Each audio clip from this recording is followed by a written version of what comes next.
ഓം ശാന്തി 16/1/2024 പ്രഭാതമുരളി. മധുരമായ കുട്ടികളെ, ഇവിടെ നിങ്ങൾ വനവാസത്തിലാണ്.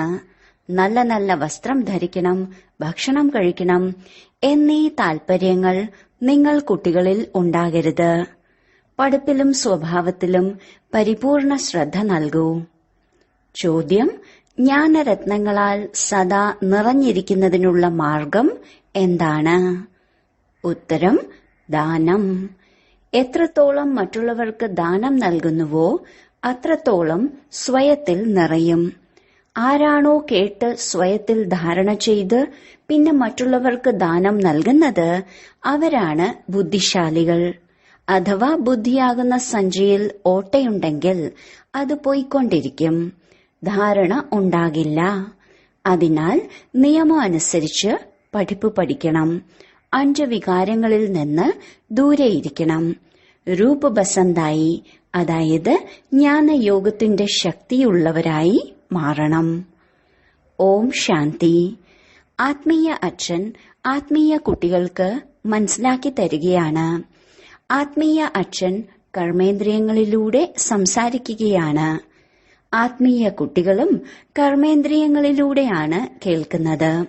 ഇത് പുതിയ കാര്യമാണ്. ലോകത്തിലെ ഒരു മനുഷ്യനും ഇങ്ങനെ പറയാൻ സാധിക്കില്ല. നിങ്ങളിലും നമ്പർ വൈസ് പുരുഷാർത്ഥമനുസരിച്ചാണ് മനസ്സിലാക്കുന്നത്. ടീച്ചർ പഠിപ്പിക്കുമ്പോൾ വിദ്യാർത്ഥികളുടെ രജിസ്റ്റർ അവരുടെ നിലവാരത്തെ സൂചിപ്പിക്കുന്നു. രജിസ്റ്ററിൽ നിന്നും അവരുടെ പഠനവും സ്വഭാവവും മനസ്സിലാകും. പഠിപ്പും സ്വഭാവവുമാണ് ആധാരം. ഇത് ഈശ്വരീയ പഠിപ്പാണ്. മറ്റാർക്കും പഠിപ്പിക്കാൻ സാധിക്കില്ല. രചയിതാവിന്റെയും രചനയുടെ ആദിമധ്യ അന്ത്യത്തിന്റെയും സൃഷ്ടിചക്രത്തിന്റെയും ജ്ഞാനമാണ്. ഇത് മുഴുവൻ ലോകത്തിലെ ഒരാൾക്ക് പോലും അറിയില്ല. ഋഷി മുനിമാർ വളരെ പഠിപ്പും അറിവും അതോറിറ്റിയും ഉള്ളവരാണ്.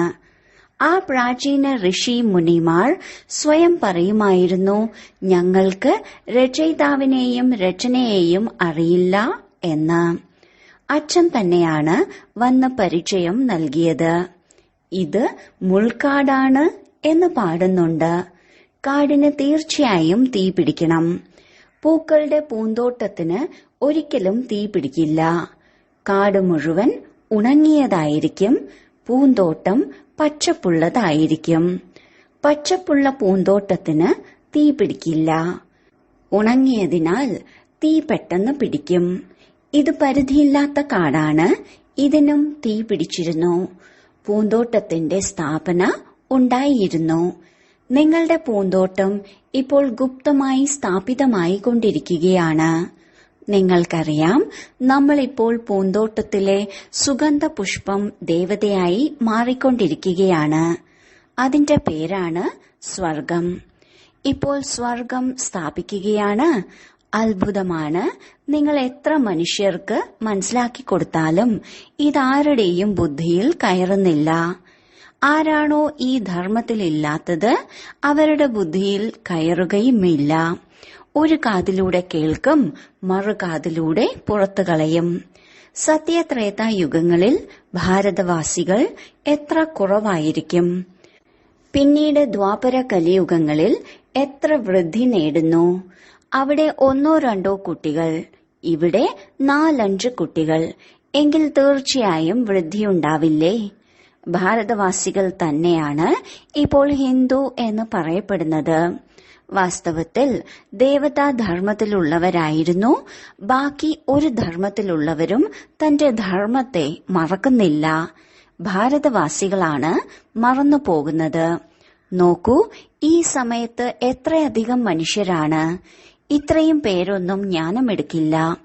ഓരോരുത്തർക്കും തന്റെ ജന്മങ്ങളെക്കുറിച്ചും മനസ്സിലാക്കാൻ സാധിക്കും. പൂർണമായും 84 ജന്മങ്ങൾ എടുക്കുന്നവർ തീർച്ചയായും പഴയ ഭക്തരായിരിക്കും. നമ്മൾ എത്ര ഭക്തി ചെയ്തിട്ടുണ്ട് എന്നത് നിങ്ങൾക്ക് മനസ്സിലാക്കാൻ സാധിക്കും.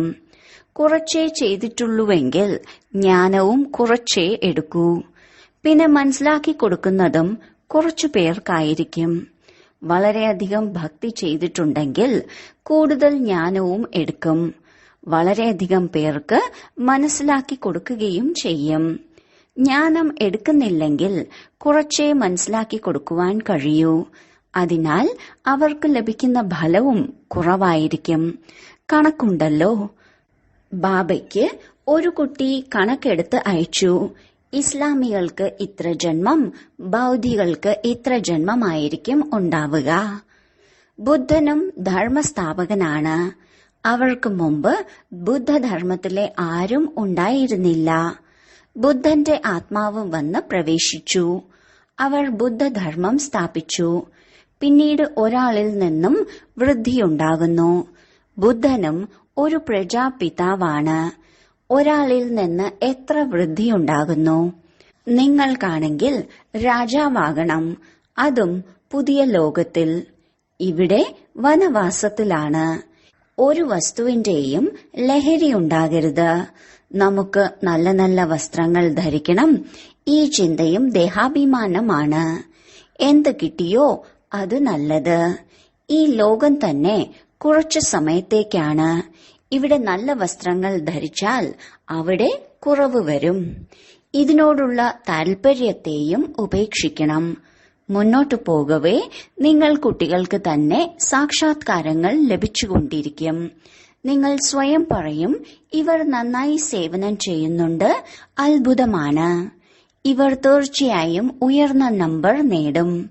പിന്നീട് തനിക്ക് സമാനമാക്കി മാറ്റിക്കൊണ്ടിരിക്കും. ദിനം പ്രതിദിനം പൂന്തോട്ടം വൃദ്ധി നേടിക്കൊണ്ടിരിക്കും. എത്ര ദേവീദേവന്മാർ സത്യയുഗത്തിലും ത്രേതായുഗത്തിലുമുണ്ടോ അവരെല്ലാവരും ഗുപ്തത്തിൽ ഇവിടെ തന്നെ ഇരിക്കുന്നുണ്ട്. പിന്നീട് പ്രത്യക്ഷമാകും. ഇപ്പോൾ നിങ്ങൾ ഗുപ്തമായി പദവി നേടിക്കൊണ്ടിരിക്കുകയാണ്. നിങ്ങൾക്കറിയാം, നമ്മൾ മൃത്യുലോകത്തിൽ പഠിക്കുന്നു, പദവി അമരലോകത്തിൽ നേടും. ഇങ്ങനെ ഒരു പഠിപ്പ് മുൻപ് കണ്ടിട്ടുണ്ടോ? ഇത് അത്ഭുതമാണ്. പഠിക്കുന്നത് പഴയ ലോകത്തിൽ, പദവി നേടുന്നത് പുതിയ ലോകത്തിൽ. അമരലോകത്തിന്റെ സ്ഥാപനയും മൃത്യുലോകത്തിന്റെ വിനാശവും ചെയ്യിപ്പിക്കുന്ന ആൾ തന്നെയാണ് പഠിപ്പിക്കുന്നതും. നിങ്ങളുടെ ഈ പുരുഷോത്തമ സംഗമയുഗം വളരെ ചെറുതാണ്. ഇതിൽ തന്നെയാണ് അച്ഛൻ പഠിപ്പിക്കാനായി വരുന്നത്. വരുമ്പോൾ മാത്രമാണ് പഠിപ്പ് തുടങ്ങുന്നത്. അപ്പോഴാണ് ബാബ പറയുന്നത്, എഴുതൂ, ശിവജയന്തി തന്നെ ഗീതാ ജയന്തി. ഇവരെ മനുഷ്യർക്ക് അറിയില്ല. അവർ കൃഷ്ണന്റെ പേര് വെച്ചു. ഇപ്പോൾ ഈ തെറ്റ് ആളുകൾ മനസ്സിലാക്കണം. എത്ര വലിയ വലിയ ആളുകളാണ് മ്യൂസിയത്തിലേക്ക് വരുന്നത്. അവർക്ക് ബാബയെ അറിയാം എന്നല്ല, ഒന്നും അറിയില്ല. അതിനാലാണ് ഫോം പൂരിപ്പിക്കാൻ പറയുന്നത്. അവരെന്തെങ്കിലും പഠിച്ചിട്ടുണ്ടോ എന്ന് ഇതിലൂടെ മനസ്സിലാക്കാം. അല്ലാതെ അവിടെ വന്ന് വേറെന്ത് ചെയ്യാനാണ്? സാധു സന്യാസി മഹാത്മാക്കളുടെ അടുത്തേക്ക് പോകുന്നത് പോലെയല്ല ഇവിടെ. ഇവരുടേത് അതേ സാധാരണ രൂപമാണ്. വസ്ത്രത്തിലും ഒരു വ്യത്യാസവും ഇല്ലാത്തതിനാൽ ആർക്കും മനസ്സിലാക്കാനും സാധിക്കില്ല. ഇവർ രത്നവ്യാപാരിയായിരുന്നു എന്ന് മാത്രമാണ് മനസ്സിലാക്കുന്നത്. ആദ്യം വിനാശി രത്നങ്ങളുടെ വ്യാപാരിയായിരുന്നു, ഇപ്പോൾ അവിനാശിയായ രത്നങ്ങളുടെ വ്യാപാരിയായിരിക്കുന്നു. നിങ്ങൾ പരിധിയില്ലാത്ത അച്ഛനുമായി വ്യാപാരം ചെയ്യുന്നു. ബാബ ഏറ്റവും വലിയ കച്ചവടക്കാരനും ഇന്ദ്രജാലക്കാരനും രത്നാകരനുമാണ്. അതിനാൽ എല്ലാവരും സ്വയം മനസ്സിലാക്കണം, ഞാൻ രൂപ് ബസന്താണ്. നമ്മുടെ ഉള്ളിൽ ലക്ഷക്കണക്കിന് വിലയുള്ള ജ്ഞാനരത്നങ്ങളാണുള്ളത്. ഈ ജ്ഞാനരത്നങ്ങളിലൂടെ നിങ്ങൾ പവിഴ ബുദ്ധിയായി മാറുന്നു. ഇതും മനസ്സിലാക്കേണ്ട കാര്യമാണ്. ഈ കാര്യങ്ങൾ മനസ്സിലാക്കി ധാരണ ചെയ്യുന്ന നല്ല ബുദ്ധിശാലി കുട്ടികളുണ്ട്. അഥവാ ധാരണ ഉണ്ടാകുന്നില്ലെങ്കിൽ പിന്നെ ഒന്നിനും കൊള്ളില്ല. മനസ്സിലാക്കണം, അവരുടെ സഞ്ചിയിൽ ഓട്ടയുണ്ട്, ചോർന്നു പോകുന്നുണ്ട്. അച്ഛൻ പറയുന്നു, ഞാൻ നിങ്ങൾക്ക് അവിനാശി ജ്ഞാനരത്നങ്ങളുടെ ദാനം നൽകുന്നു. അഥവാ നിങ്ങൾ ദാനം നൽകിക്കൊണ്ടിരുന്നാൽ നിറഞ്ഞുകൊണ്ടിരിക്കും. ഇല്ലെങ്കിൽ ഒന്നുമില്ല. കാലിയാണ്. പഠിക്കുന്നില്ല, നിയമപ്രകാരം നടക്കുന്നില്ല. ഇവിടെ വിഷയങ്ങൾ വളരെ നല്ലതാണ്. 5 വികാരങ്ങളിൽ നിന്ന് നിങ്ങൾ തീർത്തും ദൂരെ പോകണം. അച്ഛൻ മനസ്സിലാക്കി തന്നിട്ടുണ്ട്, രക്ഷാബന്ധനം ഈ സമയത്തെ ആഘോഷമാണ് മനുഷ്യർക്ക്. പക്ഷെ എന്തിനാണ് രക്ഷാബന്ധനം അണിയിക്കുന്നത് എന്നറിയില്ല. അവർ രാഖി അണിഞ്ഞുകൊണ്ടുമിരിക്കുന്നുണ്ട്, അപവിത്രമാകുകയും ചെയ്യുന്നുണ്ട്. മുമ്പ് ബ്രാഹ്മണരായിരുന്നു അണിയിച്ചിരുന്നത്. ഇപ്പോൾ സഹോദരിമാർ സഹോദരന് അണിയിക്കുന്നു, പണത്തിനു വേണ്ടി. അവിടെ പവിത്രതയുടെ കാര്യമില്ല. വളരെ ഫാഷനിലുള്ള രാഖികൾ നിർമ്മിക്കുന്നു. ഈ ദീപാവലി, ദസറ എല്ലാം സംഗമത്തിലേതാണ്. എന്ത് പ്രവൃത്തിയാണോ ബാബ ചെയ്തിട്ടുള്ളത് അത് പിന്നീട് ഭക്തി മാർഗത്തിൽ നടന്നു വരുന്നു. ബാബ നിങ്ങളെ സത്യമായ ഗീത കേൾപ്പിച്ച് ഈ ലക്ഷ്മി നാരായണനാക്കി മാറ്റുന്നു. ഇപ്പോൾ നിങ്ങൾ ഫസ്റ്റ് ഗ്രേഡിലേക്ക് പോവുകയാണ്. സത്യനാരായണന്റെ കഥ കേട്ട് നിങ്ങൾ നരനിൽ നിന്ന് നാരായണനായി മാറുന്നു. ഇപ്പോൾ നിങ്ങൾ കുട്ടികൾ മുഴുവൻ ലോകത്തെയും ഉണർത്തണം. അതിന് യോഗത്തിന്റെ എത്ര ശക്തി വേണം? യോഗത്തിന്റെ ശക്തിയിലൂടെയാണ് നിങ്ങൾ കൽപ്പകൽപ്പം സ്വർഗത്തിന്റെ സ്ഥാപന നടത്തുന്നത്. യോഗബലത്തിലൂടെ സ്ഥാപനയും ബാഹുബലത്തിലൂടെ വിനാശവും സംഭവിക്കുന്നു. 2 പദങ്ങളേ ഉള്ളൂ, അല്ലാഹുവും സമ്പത്തും. യോഗബലത്തിലൂടെ നിങ്ങൾ വിശ്വത്തിന്റെ അധികാരി ആകുന്നു. നിങ്ങളുടെ ജ്ഞാനം തീർത്തും ഗുപ്തമാണ്. സത്തോ പ്രധാനമായിരുന്ന നിങ്ങൾ ഇപ്പോൾ തമോ പ്രധാനമായിരിക്കുന്നു. ഇനി വീണ്ടും സത്തോ പ്രധാനമായി മാറണം. ഓരോ വസ്തുവും പുതിയതിൽ നിന്നും തീർച്ചയായും പഴയതാകും. പുതിയ ലോകത്തിൽ ഇല്ലാത്തതായി എന്തുണ്ട്? പഴയ ലോകത്തിലാണെങ്കിൽ ഒന്നും തന്നെ ഇല്ല, തീർത്തും പൊള്ളയായിരിക്കുന്നു. സ്വർഗമായിരുന്നപ്പോൾ ഭാരതം എങ്ങനെയായിരുന്നു? ഇപ്പോൾ നരകമായപ്പോൾ എങ്ങനെയായി? രാത്രിയും പകലും തമ്മിലുള്ള വ്യത്യാസമുണ്ട്. രാവണന്റെ രൂപമുണ്ടാക്കി കത്തിക്കുന്നു, പക്ഷെ അർത്ഥം മനസ്സിലാക്കുന്നില്ല. ഇവർ എന്തൊക്കെയാണ് ഈ ചെയ്യുന്നത് എന്ന് നിങ്ങൾക്ക് ഇപ്പോൾ മനസ്സിലാക്കാൻ സാധിക്കും. നിങ്ങളിലും ഇന്നലെ വരെ അജ്ഞാനമായിരുന്നു, എന്നാൽ ഇന്ന് ജ്ഞാനം നിറഞ്ഞിരിക്കുന്നുണ്ട്. ഇന്നലെ നരകത്തിലായിരുന്നു, ഇന്ന് യഥാർത്ഥത്തിൽ സ്വർഗത്തിലേക്ക് പോവുകയാണ്. ലോകത്തിലുള്ളവർ സ്വർഗവാസിയായി എന്ന് പറയാറുള്ളത് പോലെ അല്ല. ഇപ്പോൾ നിങ്ങൾ സ്വർഗത്തിലേക്ക് പോയാൽ പിന്നെ നരകം ഉണ്ടാകില്ല. എത്ര മനസ്സിലാക്കേണ്ട കാര്യമാണ്. പക്ഷെ കാര്യം സെക്കൻഡിന്റേതാണ്. അച്ഛനെ ഓർമ്മിക്കുകയാണെങ്കിൽ വികർമ്മം വിനാശമാകും. ഇത് എല്ലാവരോടും പറഞ്ഞുകൊണ്ടിരിക്കൂ. പറയൂ, നിങ്ങൾ ഈ ലക്ഷ്മി നാരായണനെ പോലെ ആയിരുന്നു, പിന്നെ 84 ജന്മം എടുത്താണ് ഇങ്ങനെയായി മാറിയത്. സത്തോ പ്രധാനത്തിൽ നിന്നും തമോ പ്രധാനമായിരിക്കുന്നു. ഇനി വീണ്ടും സത്തോ പ്രധാനമായി മാറണം. ആത്മാവിന് വിനാശമുണ്ടാകില്ല. ബാക്കി തീർച്ചയായും തമോ പ്രധാനത്തിൽ നിന്ന് സത്തോ പ്രധാനമായി മാറുക തന്നെ വേണം. ബാബ വിവിധ രീതികളിൽ പറഞ്ഞു തരികയാണ്. എന്റെ ബാറ്ററി ഒരിക്കലും പഴയതാകില്ല. ബാബ ഇത്രമാത്രം പറയുന്നു, സ്വയം ബിന്ദു ആത്മാവാണെന്ന് മനസ്സിലാക്കൂ. ഇവരുടെ ആത്മാവ് വേർപെട്ടു എന്ന് പറയാറുണ്ട്. ആത്മാവ് സംസ്കാരത്തിന്റെ ആധാരത്തിൽ ഒരു ശരീരം ഉപേക്ഷിച്ച് രണ്ടാമതൊന്ന് എടുക്കുന്നു. ഇപ്പോൾ ആത്മാക്കൾക്ക് വീട്ടിലേക്ക് പോകണം. ഇതും ഡ്രാമയാണ്. സൃഷ്ടിചക്രം ആവർത്തിച്ചുകൊണ്ടേയിരിക്കും. അവസാന സമയത്ത് കണക്കെടുത്തുകൊണ്ട് പറയും, ലോകത്തിൽ ഇത്രയും മനുഷ്യരുണ്ട്, ഇത്രയും ആത്മാക്കളുണ്ട് എന്ന് എന്തുകൊണ്ടാണ് പറയാത്തത്? അച്ഛൻ പറയുന്നു, മക്കളെ, നിങ്ങൾ എന്നെ എത്രത്തോളം മറന്നുപോയി. വീണ്ടും എനിക്ക് തന്നെ എല്ലാവരുടെയും മംഗളം ചെയ്യണം.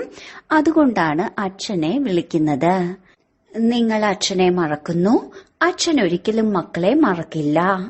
അച്ഛൻ വരുന്നത് പതിതരെ പാവനമാക്കാനാണ്. ഇതാണ് ഗോമുഖം.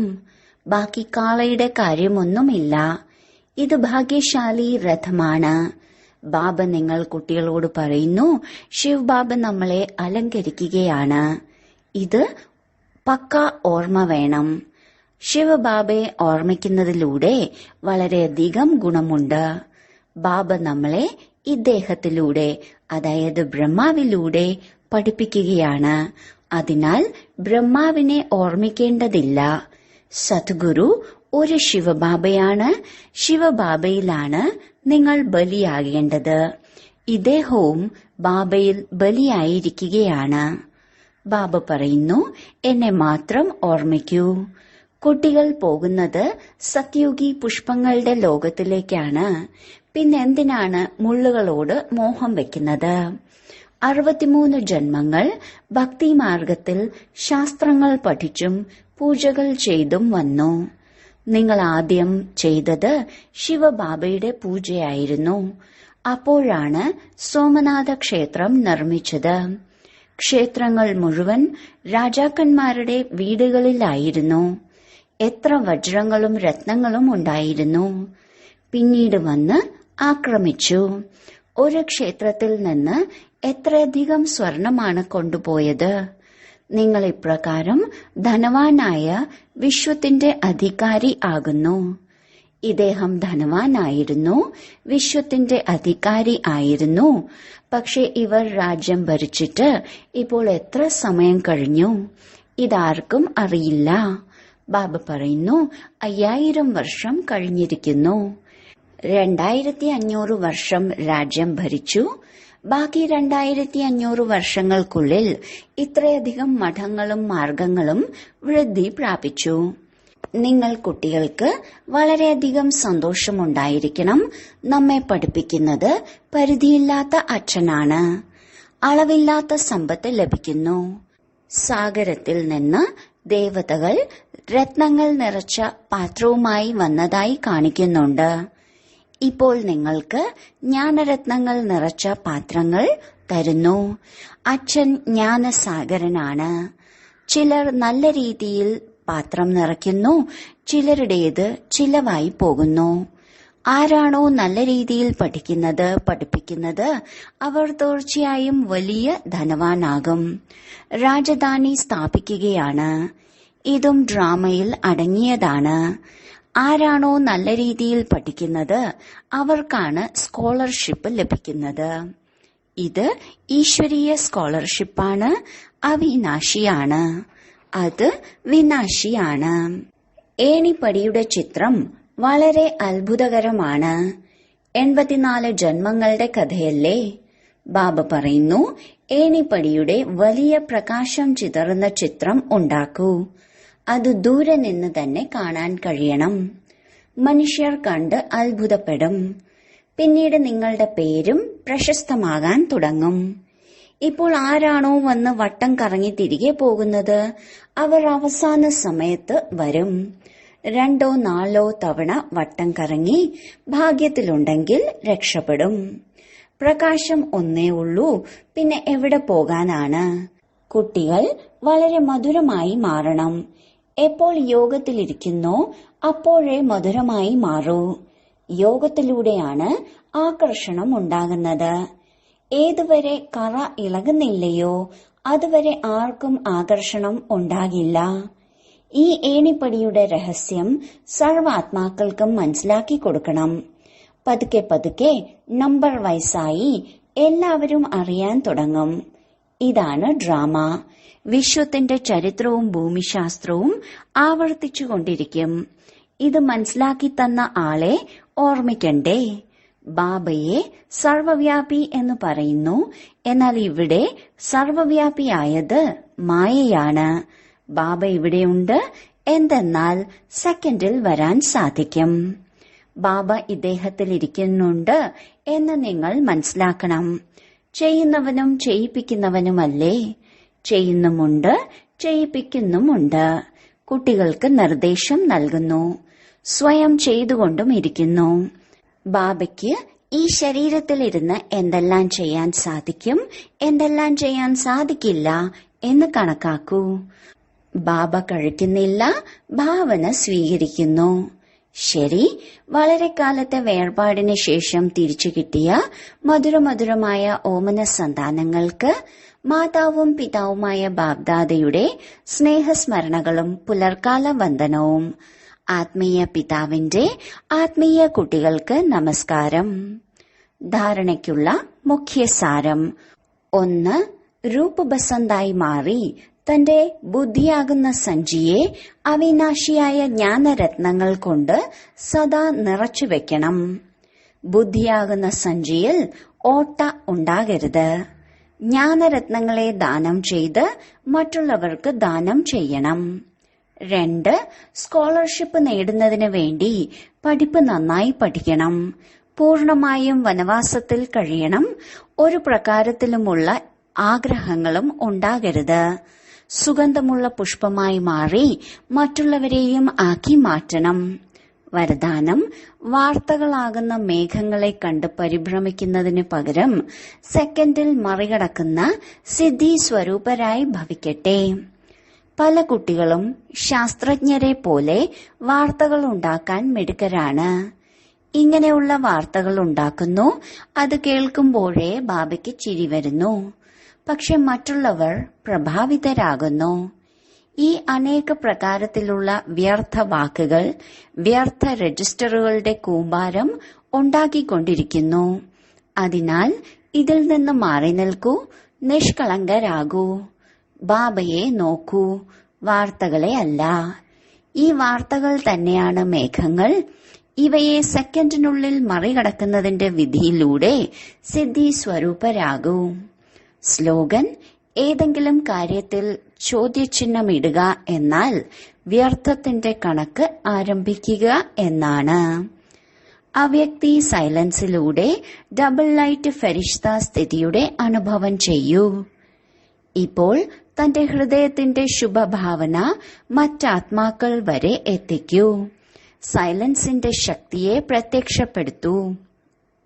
ഓരോ ബ്രാഹ്മണ കുട്ടികളിലും ഈ സൈലൻസിന്റെ ശക്തിയുണ്ട്. കേവലം ഈ ശക്തിയെ മനസ്സിൽ നിന്ന്, ശരീരത്തിൽ നിന്ന് പുറത്തെടുക്കൂ.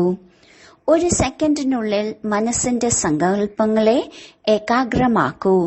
അപ്പോൾ ഫരിഷ്ത രൂപത്തിലൂടെ വായുമണ്ഡലത്തിൽ സൈലൻസിന്റെ ശക്തിയുടെ പ്രകമ്പനങ്ങൾ പരത്താൻ സാധിക്കും. ഓം ശാന്തി.